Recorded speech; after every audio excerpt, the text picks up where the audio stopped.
Kuih raya cek, duit raya cek. Lagi apa? Alah, bodoh je.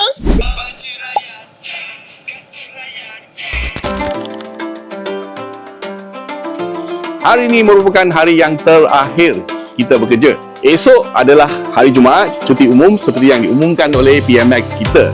So tak sure lagi kan sama ada esok raya ke ataupun hari Sabtu merupakan hari pertama Hari Raya Aidilfitri. Tapi tak apa, ada orang dah start cuti dah, termasuklah tim-tim edukasi tu.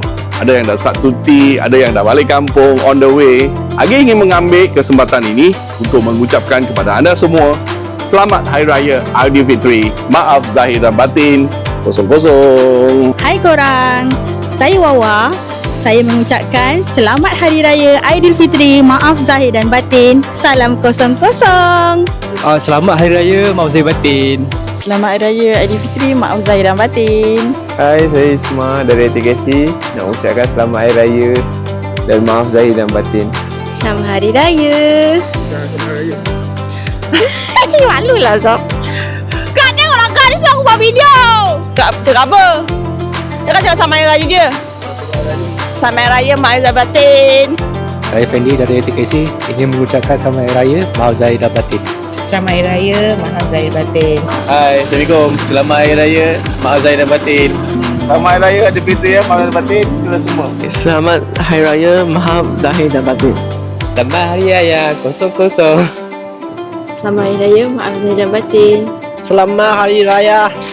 Selamat Hari Raya, maaf zahir batin. Selamat Hari Raya. Saya ingin mengucapkan Selamat Hari Raya Maaf Zahir Batin pada semua yang menyambutnya.